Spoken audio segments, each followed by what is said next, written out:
Welcome back to the channel, everybody. I am Auphanim.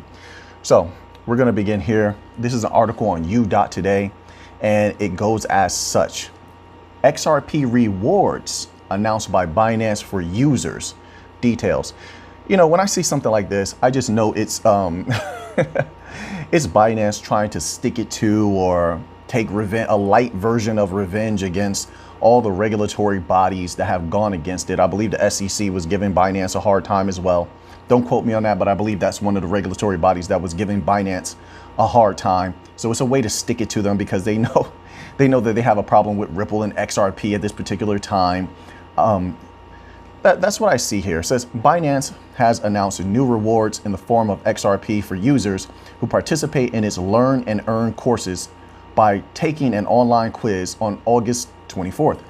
Yeah, so like if this wasn't what I was just saying, and I could be completely wrong, then they would offer XRP for purchase. Now, I don't know if they do right now. I don't use Binance, or at least I haven't used Binance US in a long time.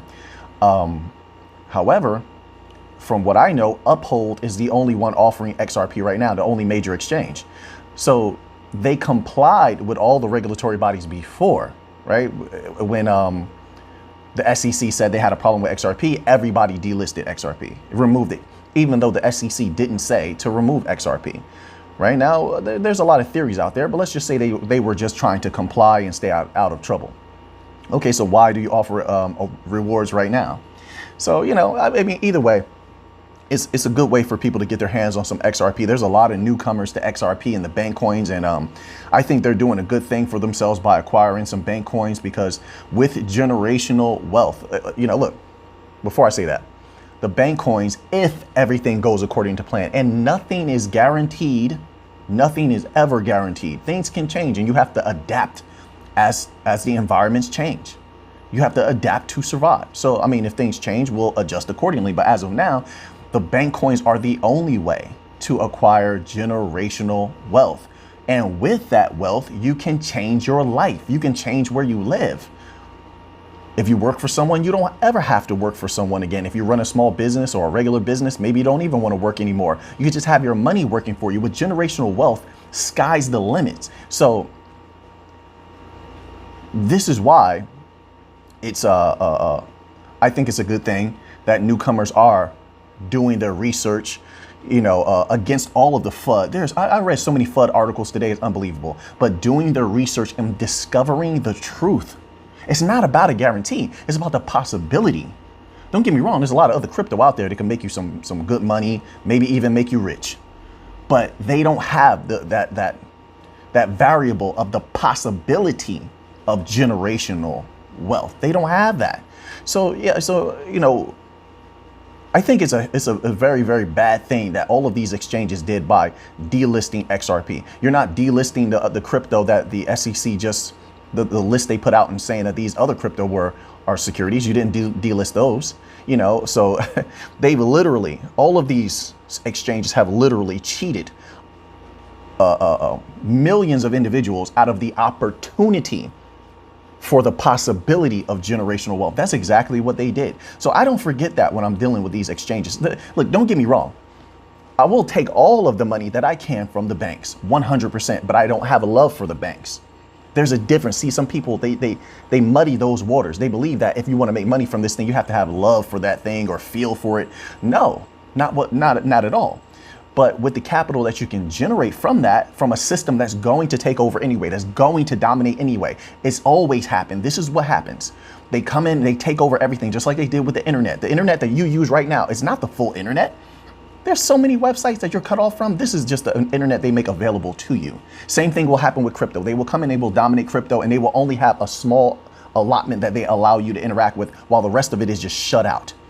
You won't even know it exists after a long time, right? The dark web is still there. A lot of those internet websites are still there, but they won't even give you access to it through Google servers or whatever mainstream servers. So this always happens, is what I'm trying to show. The old pieces of the old system that want to survive take over the new system. It's inevitable, but it's up to a select few people if they make a great profit off of that. Those people are able to change the world, change their lives if they want. Do whatever they see fit. They will be outside of the so-called matrix. They will be outside of all the suffering, possibly the suffering that others have to go through. It's your choice at that point, because you will have so much capital, so much wealth that you can come and go as you please. So on a greater level, this is about freedom. So those exchanges, those individuals now, I guess people are supposed to flock to Binance because of XRP rewards. My goodness, they have no shame. But those are the same exchanges, I keep in mind, who are holding back individuals getting their hands on assets that could possibly bring them generational wealth. So that's why I think when I see things like this, but by all means, people should, if they can get their hands on these rewards, definitely. If it's just free XRP for taking a quiz, definitely. So now let's continue on here. Here's an article from the cryptodaily.co.uk.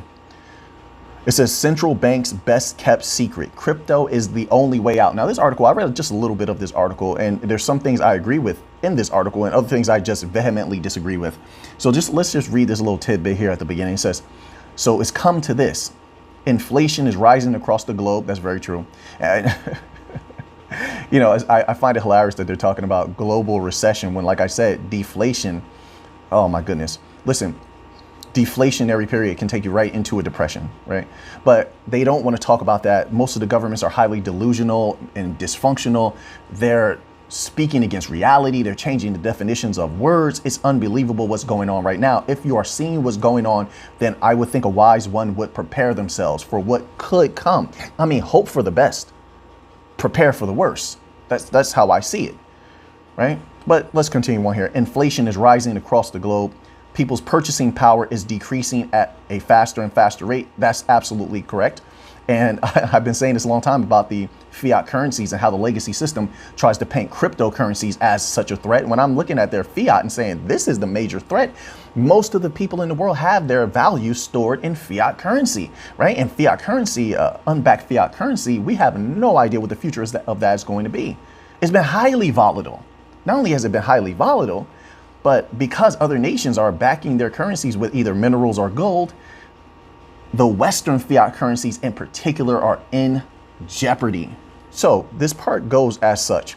Who knows that the existing monetary system is stealing the wealth of the people? It has been doing that for a long time. Or that this has been happening for many decades. Here, the problem is you're never going to be able to convince the regular people that that is so, because they have been conditioned to trust the legacy system, to trust the banks.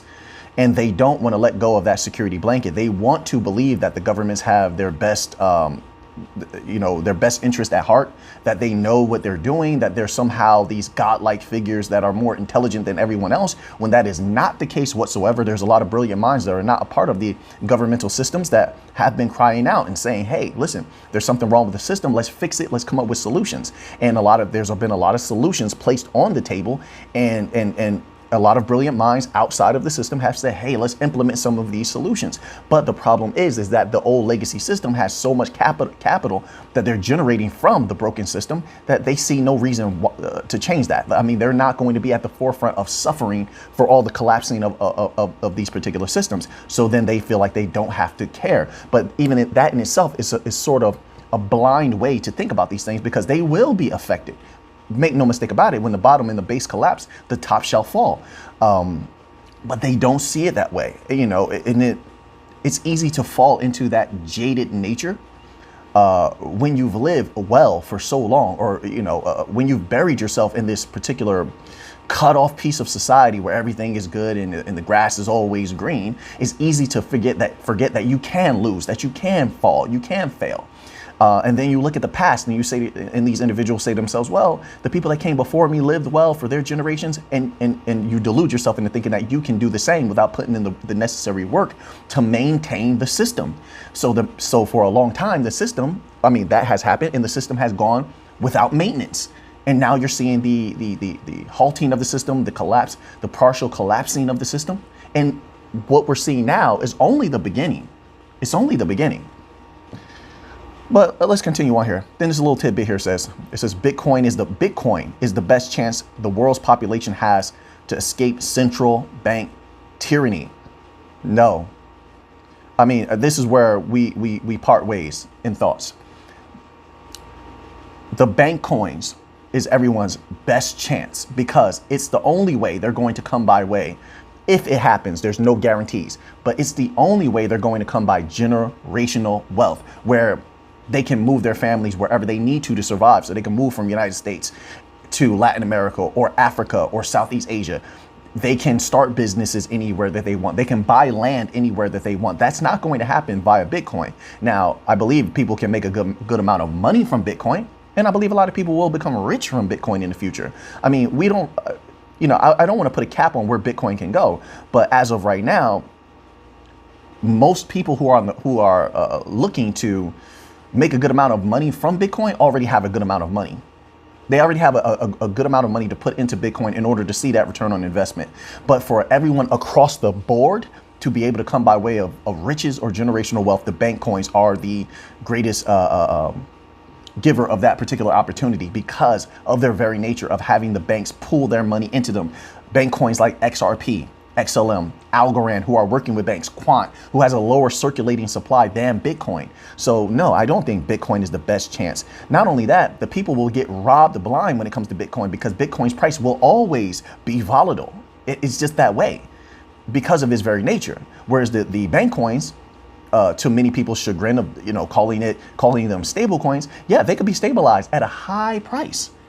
They can be stabilized at a very, very high price. And so, so there is a certain level of projected certainty that once those prices go up, that people will be able to maintain that value. There you have it. Sorry about that. They will be able to maintain that value. While if you look at the history of Bitcoin, plenty of large institutions pump the price of Bitcoin up, and then all of the people across the board pull their money in, thinking that they're going to ride that rocket to the sky. And then what happens? There's a giant sell-off, and everybody loses all of their money. So listen, I just want to put that out there. That's what happens every single time. People get excited. Whales. There's a lot of question marks over what a whale is, right? So so-called whales pump their money into Bitcoin, and then the price goes up. A lot of those are, in my humble opinion, are actors on behalf of financial institutions. In my humble opinion, it's just the way that it is, or large business institutions. So they pump the price up, the people pull their money in, and then they sell on the people and take all of their money. So, but with the bank coins, that might not be so probable in the future because there's a possibility they will be stabilized at a very high price. Okay, so no, I disagree with that vehemently. Now let's continue on here. Here's a little bit from Quant. This is on quant.network, and it goes as such. They're talking about NFTs and the future of NFTs. Now, we have to always discuss NFTs and the advancements of them because of the tokenization of all things. We want the tokenization of real estate. We want the value there to flow across Quant, XRP, XLM, Algorand, all of the bank coins, HBAR. So the tokenization of real estate, the tokenization of debt, so we want all of that to happen. So we have to stay abreast of the advancements of these things. It will tell you how fast everything is moving towards the actual flipping of the switch, so to speak. So now it says here, ERC 721 tokens lack interoperability and are unable to interact seamlessly with blockchains other than Ethereum. So, in this little paragraph here, they show you the limitations of some of these NFTs on Ethereum and why they're not the future. We've been saying that for a long time, but now you have Quant, which is stepping in, and they have been rapidly advancing their NFT capability, which means what? That means it's going to be easier for people to tokenize anything, large business institutions to tokenize anything, more money to flow across it, and that means that price can explode in a more healthy way than we might have anticipated. Now, they have this here. It's called the QRC 721 standard. I love it. And this is what they're saying about it. QR 721 is a token standard for NFTs for unique and indivisible assets like digital artwork, collectibles, and physical items on the blockchain. So they're just giving you a few mainstream examples to help people understand, but you can tokenize pretty much anything on here. It says, unlike QRC20, QRC 721 is a non-fungible token that doesn't support fractionalization. Instead, the QRC 721 code holds rich and extensive NFT metadata like ERC 721 token. Its primary functionalities include, first bullet point, transferring digital assets from one account to the other, obtaining token balance and setting token supply limits, and locating the wallet address that holds the NFT. So it says security. QRC 721 smart contracts are enterprise grade, designed with security in mind by our team of PhDs. Now, this is important to keep in mind when you think about the fact that Quant is working mostly with banks. And not only that, we've read a bevy of PDFs over the last few months where banks have stressed that they want the absolute top-notch security when it comes to any distributed ledger technology that they're going to be using. So this is absolutely great.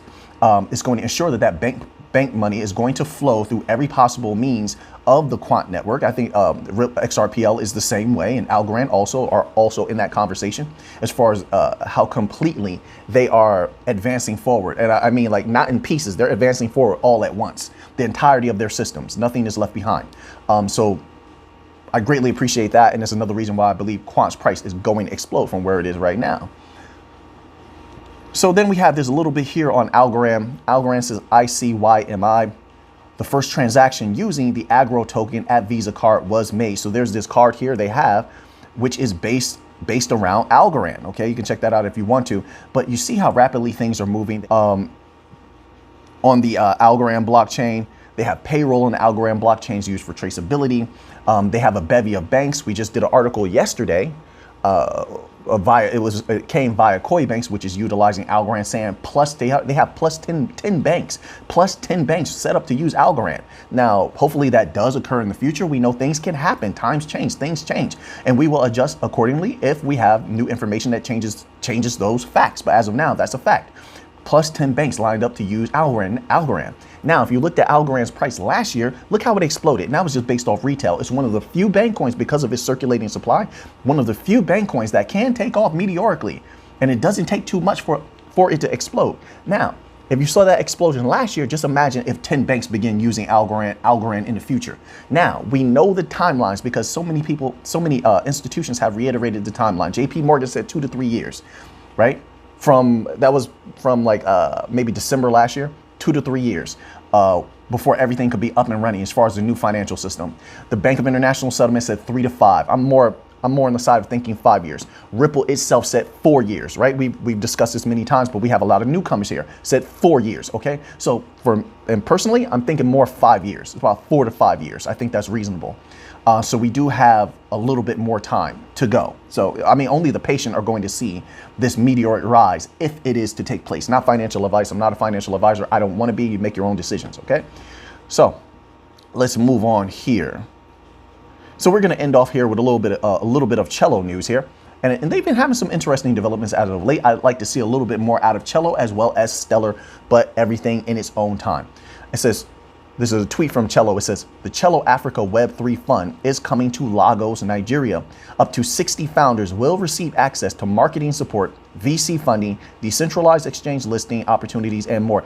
This is very important and is very good in my humble opinion. A lot of the bank coins are deep in Africa. Why? Because Africa is going to explode. Not only that, but if you look at certain countries in Africa, they've been mining more than ever because the world is going to be the same seems. The world is going to be moving towards backed currencies, right? So a lot of individuals are going to default to backing their currencies with gold. So there's been a lot more gold mining in Africa, which means what? That means that if they decide to tokenize that gold, someone's going to benefit. Some blockchain is going to benefit. So this is very good. I think that there's so many different assets, different resources, natural resources that could be tokenized in Africa. And look, the African people are going to benefit greatly. I mean, they're going to thrive, right? So it's good for them. Then also the holders of those particular protocol at that time of whatever DLT,